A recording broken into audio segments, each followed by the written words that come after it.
Today we will have our first discussion of our first ever lesson for this term, which covers only chapters number 5, the revolutionizing human life. So this are our learning outcomes to identify all the significant advancement made in the varied aspects affecting human life, expanding the impact of development in science and technology in human life, create timeline in the advancement made in science and technology, and evaluate on the advancement of business change in human behavior. So, in this lesson, you will only mention multiple inventions and discoveries made by our scientists. So, breakthrough in science and technology is drivers for a modern change. Science and technology significant impact not only for economic but health system, industries, and even educational system. In short, science and technology affects multiple aspects of our lives, generally for the improvement of uh, the lives of people. So, yun ang naman pinaka-ano niya talaga. So, it includes sa mga i-mention na to, mga biotechnology, information. So, same goal lang naman for improvement. Okay, so here are, I list here notable invention and discoveries po. So, I have only 17 here. So, ito lang yung didiscuss natin. So, sobrang konti lang po. So, this discoveries and invention is obviously given from the ancient one until the modern one. So, kung baga, hindi siya instantly na-discover. It takes in a given time. So, first here from the list is the printing press. So, before, just like I mentioned, the way of writing is manual or handwritten yung ginagawa natin. Due to discovery of the printing press, it creates even easier form of copying or creating a copy na mas maramihan. Or, ayan, sabi dito, allows ink made to transfer piece of paper, which includes image and character, allowed exponential increase of speed in printing, specifically in Western Europe. So, during that time, kung wala pa yung discovery ng printing press, so mostly lahat ng mga materials or mga books sa history natin is basically obvious na handwritten. So, since the discovery of printing press, mas napabilis yung writing system. I mean, yung production ng mga books before. So that time, printing press used what we called an ink. So yung ink that time, class, is often use linseed oil. So this linseed oil obviously came from a plant. Oo, yung oil niya parang mantika, literally, ginagamit yon as a lubricant or generally para mapabilis yung production. So, ang color then before, during the discovery of printing press is black and white. So, kung check natin sa history natin, black and white kasi mas convenient siya and mas matutom yung kulay or yung parang dark na dark. So, before, pure black and white talaga. Pero nung mga huli na, is nagkaroon naman ng colored na inventions. Yung color na ginamit is came from plants din. So, kaso, as compared with the typical black and white, is mas mahal siya kasi nga manually kinukulayan. Wala pa kasi that time na color na direct from the printing press. So, basically, dadaan mo na sa machine na gamit nila in a form of black and white. Then kung gusto nila may colored coding, so yun, kailangan manual siya. So, printing press is more easier usable, especially pag may mga images. Kung mga text lang, black and white, yung widely suggest na use that time. So, during Western Europe, sa Europe po, yung printing press.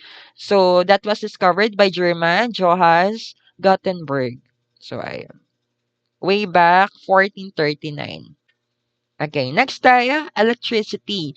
So, for electricity class, actually, wala talaga or any notable scientist na naka-invent ng electricity. But instead, electricity is occur in nature.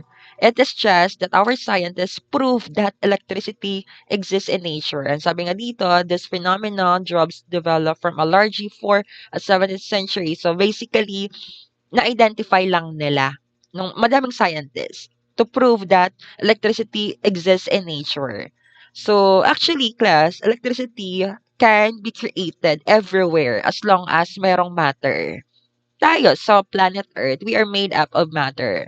May buhay, biotic or abiotic, or with life or without life, possess an atom. So, basically, to create an electricity, isa lang yung kailangan natin. We have an electron. So, lahat may atom. So, yung electron ng isang atom, ng lahat ng matter, possibly kung nagkaroon lang ng movement, we can possibly create an electricity. That's a phenomena. Kung magkakaroon ng transfer or movement of electron na makikita sa atom, we can create an electricity. So, we have here the name Benjamin Franklin. Si Franklin, hindi po siya nag-discover ha. It is just, he conducted just an experiment only. We called it a kite experiment wherein demonstrated that lightning is a form of electricity. So, ibig sabihin nun that, kaya ng sinabi ko kanina, naturally nag-exist electricity. Pag nagkakaroon lang ng changes, transfer of an electron. And take note, class, electricity varies in its strength or tinatawag nating pressure or a voltage, in short. So, for the case of lightning or kidlat, we all know that it takes a million of volts. So, that's why sobrang dangerous niya. It can strike or kill instantly or it can obliterate anyone from the path. Ganun kalakas yung lightning.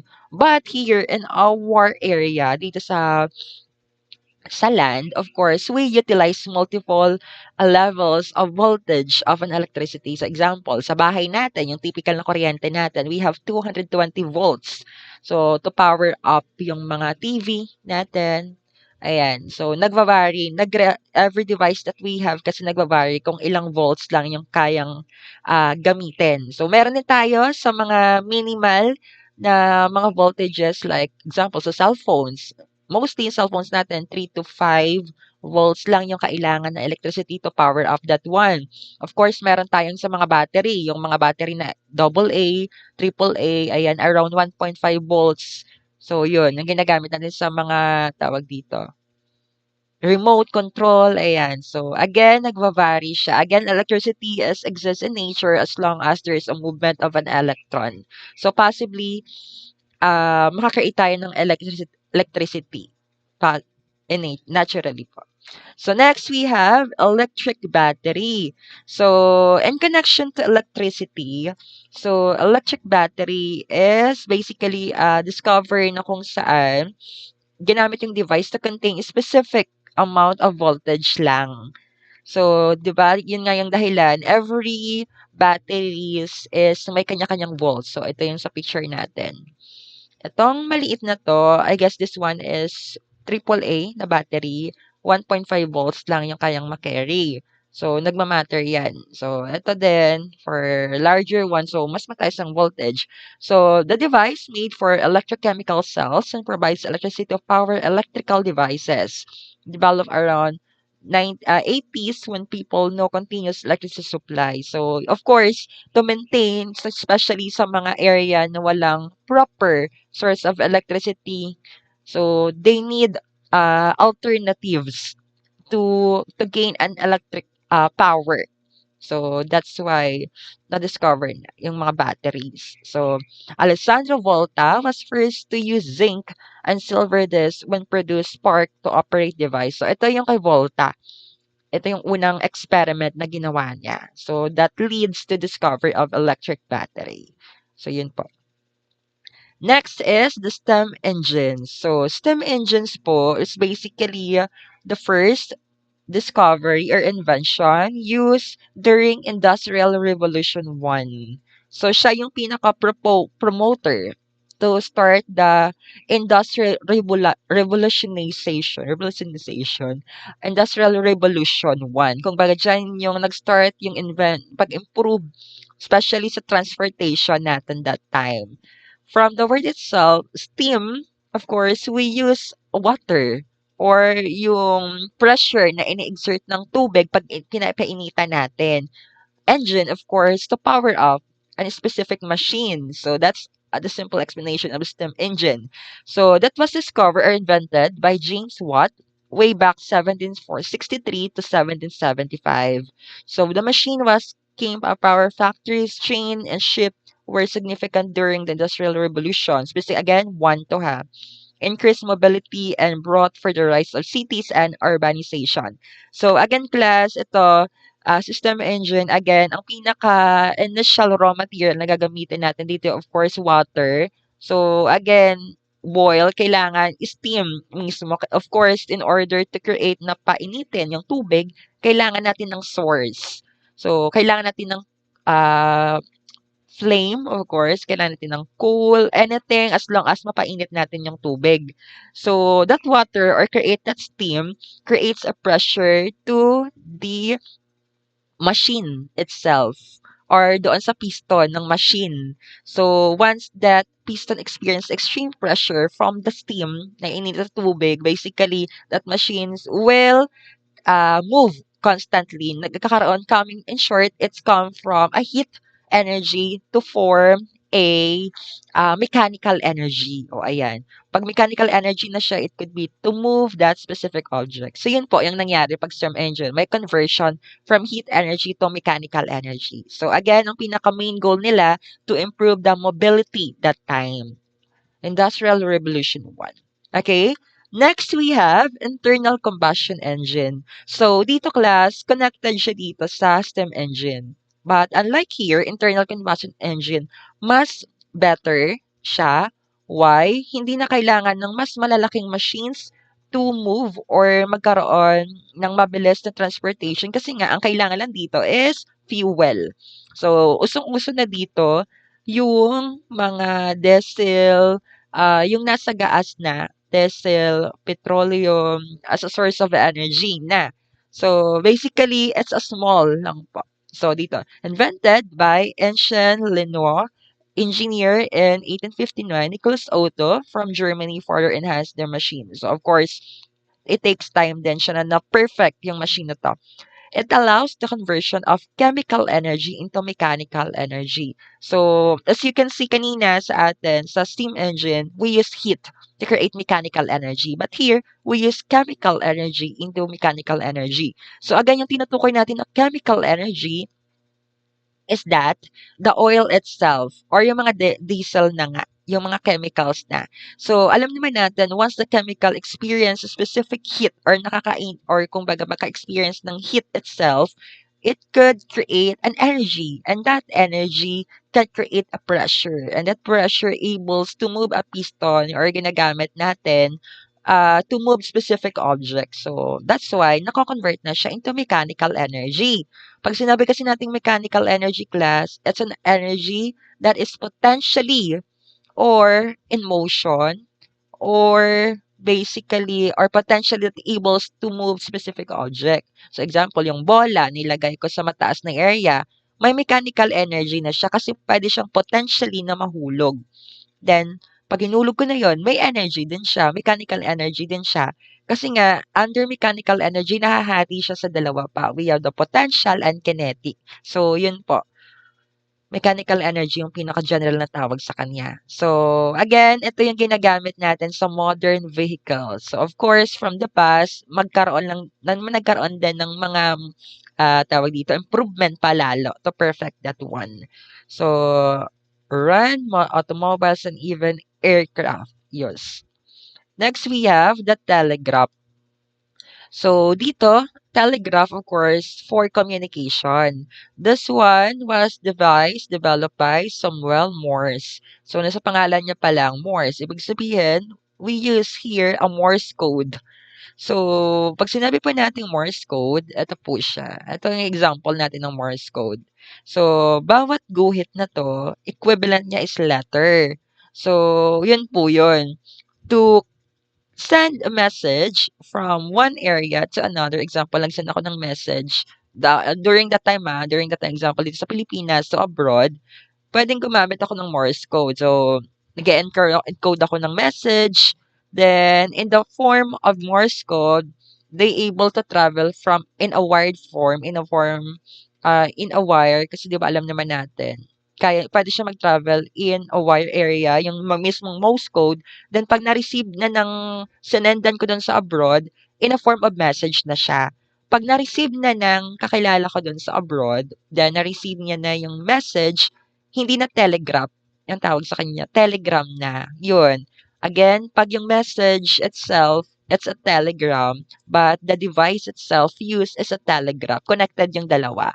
Again, telegraph, the device itself used in the form with the use of Morse code, and the message itself that I sent is of course a telegram na po. So yun, si Morse code, si Samuel Morse yung na-discover niya. And then around 80s din siya, distance communication code, assigns and dashes and dots every letter in English alphabet transmit complex message across telegraph. Yun po.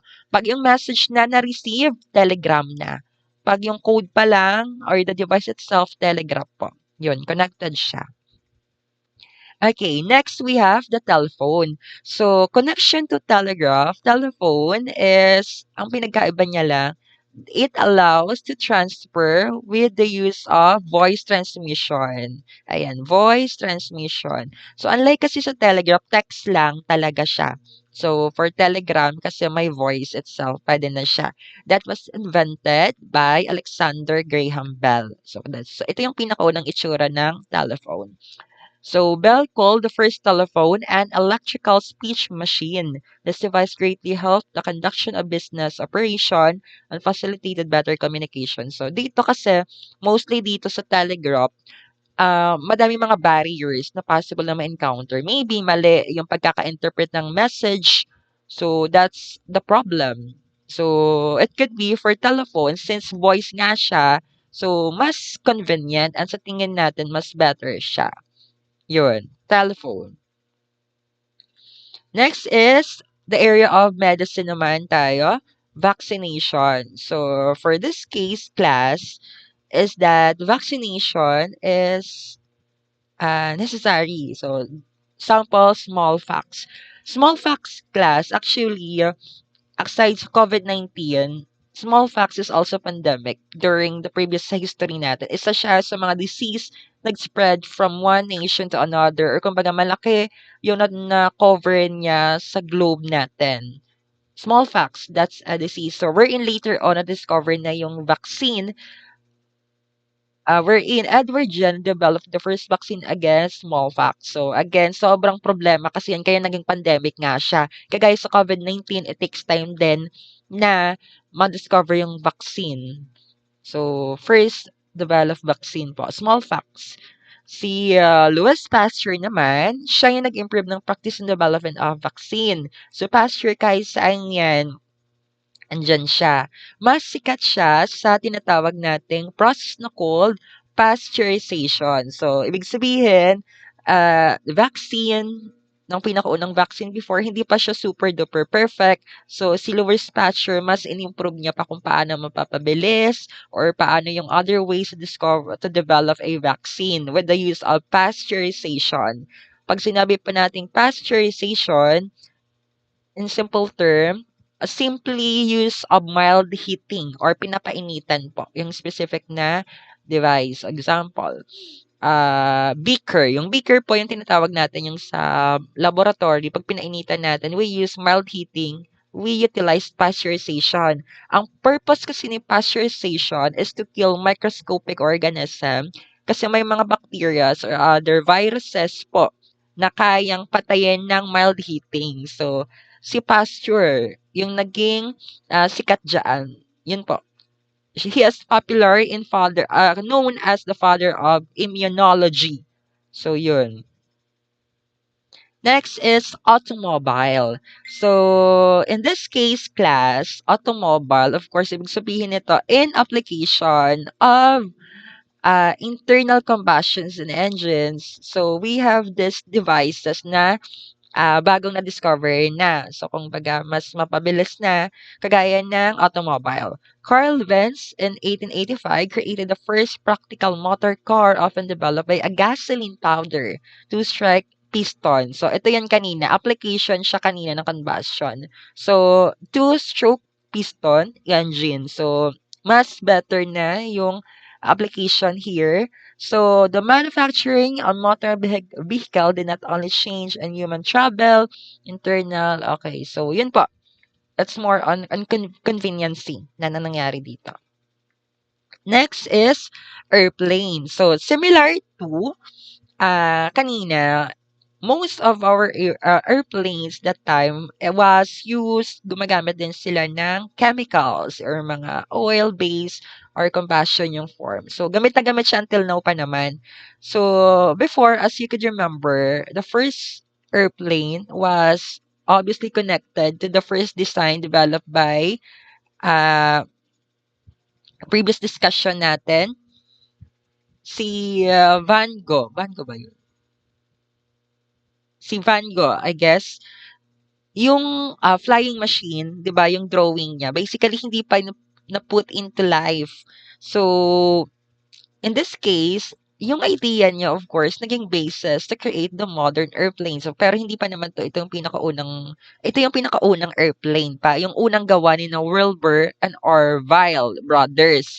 So, siyempre ibang-iba na siya compared as ngayon. Travel great distance become quick shift of flying machine through invention human flight became a possible, literally shrunk the planets into a load, covering thousands of miles, matter in the minutes and hours. So, of course, na-discover na yung mga device or mga kailangan to even improve that. That's why nagkakaroon na tayo na more advanced like this one, like airplane and automobile.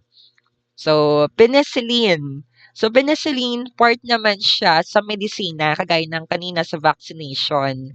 So, penicillin, of course, was used or discovered accidentally. Yes, aksidente lang siya na-discover ni Alexander Fleming. So, sa penicillin po, kung may nakita kayo sa libro, serendipity na word, serendipity. Ang ibig sabihin lang nun, accidental discovery. Which is si Alexander Fleming kasi, he discovered or he studied during that time talaga yung mga how bacteria behave, or specifically penicillium, fungus penicillium later developed. So, more on that time, ang wino-work on lang talaga ni Alexander Fleming is the improvement how bacteria behave. So, mga streptococcus, ganito, ganyan. Eh, kaso, ang nangyari, aksidente na-drop niya yung isang chemical and then that bacteria suddenly namatay. So, coming from that, is na-discover niya na si penicillin. So, kumbaga hindi niya talaga in-expect na ma-discover niya si penicillin that time kasi iba yung area niya na wino-work on niya. So, penicillin came from a fungus, Penicillium, which was later purified and developed into a very efficient drug against bacterial infection. Yun nga po. So, ang wino-work on talaga ni Fleming is bacteria. Ikaso nga aksidente na nahulog yung chemical. So, ang nategi nga yung bacteria. So, na-discover niya na si penicillin. Yun po. Kung narinig niyo nga yung serendipity, so yun yung under sa kanya lagi yon, Alexander Fleming. Next, we have the term nuclear fission. So, si nuclear fission naman po, of course, kabaliktaran niya si nuclear fusion. Kung may fusion, may fission. Si fusion muna tayo. Nuclear fusion, fuse, 'di ba sabi natin fuse, to join together, to form together. Ibig sabihin, pag fission, to split apart. So, si nuclear fusion muna ha, mostly nakikita siya sa core ng mga sun natin. Example, lahat ng star rather. Nuclear fission, nagfo-fuse together yung isang element to another. Specifically sa hydrogen, magjo-join together siya with other hydrogen to form helium. So, that's nuclear fission. For the case of nuclear fission class, yan, mostly, nagagamit siya sa mga nuclear power or nuclear reactors po. Ayan, nuclear power. Sa Bataan, example, dati, nuclear fission yon. Kasi ito si nuclear fission, ano yung split apart? Yung mga elements po. Mostly, yung mga split apart na mga elements, yung mga natural elements na radioactive in nature. Example, yung mga radium ay yung mga elements sa table of elements na natural na radioactive, mga radium, uranium, sila-sila yan. Example ito, uranium. So, ang nangyayari, kung napapansin nyo, from that specific uranium, meron siyang 200 energy. Ayan, ito yung energy level. So, ang nangyayari during nuclear fission, ito is in-split apart siya into two, which is these elements. So, ang nangyayari kasi 'pag nag-split apart tayo, yung energy makaka-create tayo ng energy. That's why nuclear powers is an efficient source of energy. Kaso nga lang, sobrang dangerous niya lang for daily or sa future natin. Yun, baka mabilis maubos yung mga elements at the same time, hindi siya very dangerous sa mga close areas po. So, yun. Kaya pinastop kung nabalitaan niyo yung sa Bataan, nuclear power, parang pinasarado yun. Yun, dahil nga doon, very, hindi siya, tawag dito, efficient for the future. Process developed by Otto Hahn and Fritz Standman. So, yun po. This developed brought for the rise of nuclear reactor and atomic bombs. So, yun nga po. We can create a bomb from splitting a radioactive element, or we can create a nuclear reactor. Continuously split kasi siya. Okay, next we have semiconductors. So, ito naman, mas naging efficient yung flow of electricity kasi nga 'di ba, mostly 'pag nagkakaroon ng transfer of electricity, mostly nasusunog yung mga wires and so on. So, that's why meron tayong mga semiconductors to protect at the same time yung flow ng kuryente is even more efficient. The creation laid the foundation of Silicon Valley. This electron device were largely made for silicon and semiconductor device allows in 1947 and Burden Walt Wrighton and Shrek developed the first device made out for silicon. Yes, kasi silicon is very great for ah, paggamit po sa mga devices natin. So, yun, semiconductors. Satellites. So, ito naman yung area sa astronomy natin. Satellites is, of course, isa sa pinakamahalaga to study outside our planet or even our planet better. Satellite is an object launched into space and orbit the Earth.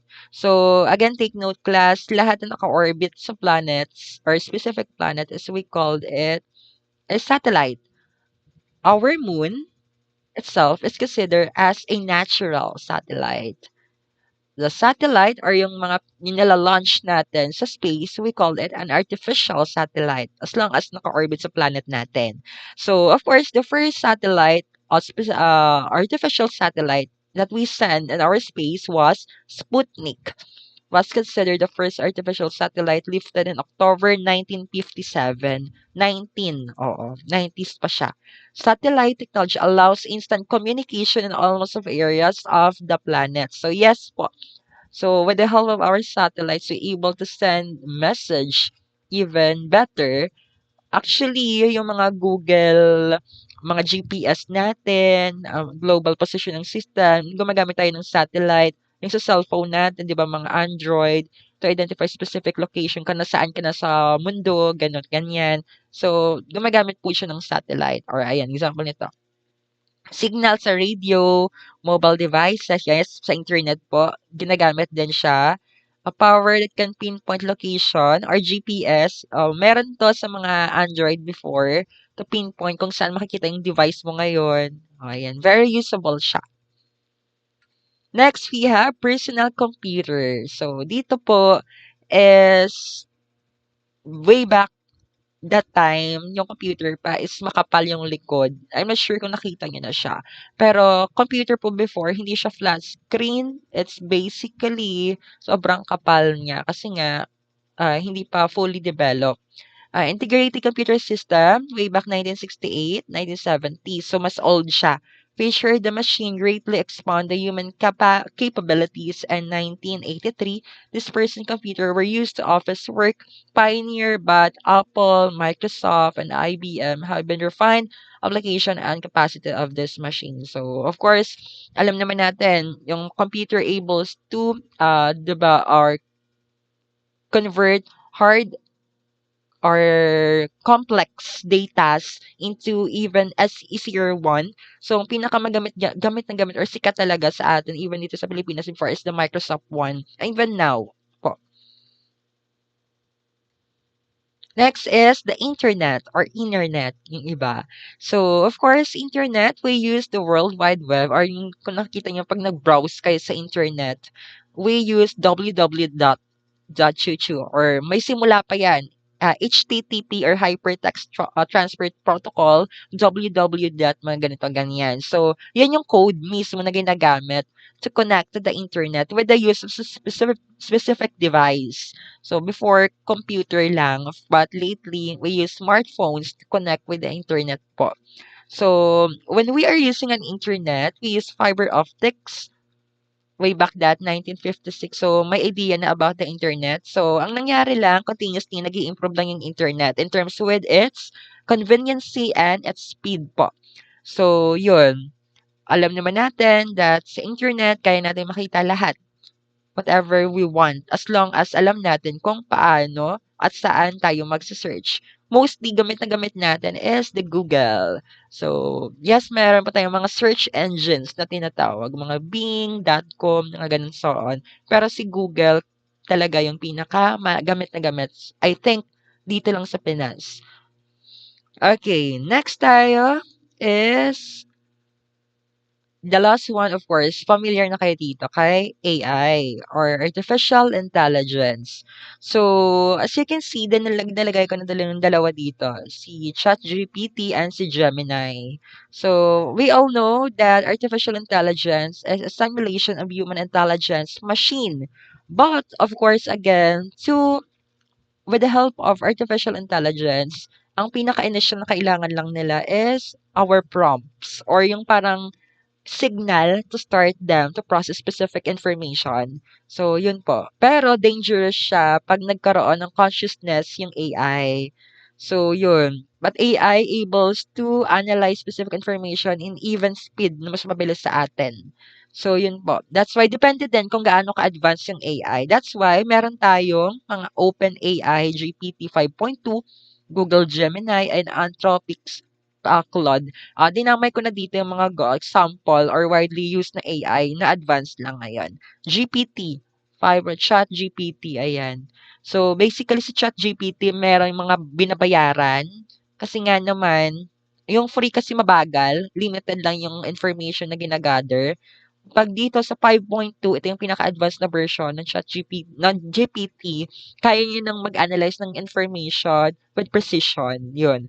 Siguro Gemini, Google Gemini, siguro na balitaan niyo naman 'to, kaya natin mag-create ng example, sikat na sikat before, yung image natin, yung image, transform this one, ganito, ganyan. Create image that nasa sea ako, ganyan. So, hindi lang naman ako siguro yung nag-try nun. Yes, very convenient. Kaso nga, medyo matagal lang siya 'pag free. Pero siyempre, kung may bayad, mas mabilis. As nakakatakot kasi kaya niya ng kopyahin mismo kung anong gusto natin. Yun. So, that's 17 so far na notable discoveries and invention during from the ancient into the modern one. AI yung pinakahuli so far. Robotics, under din siya dito. Yan. So, thank you. For the next chapter na po yung ibang lesson natin. So, sobrang iksi lang po na discussion natin. Thank you everyone for listening and please watch this po. Good luck and bye.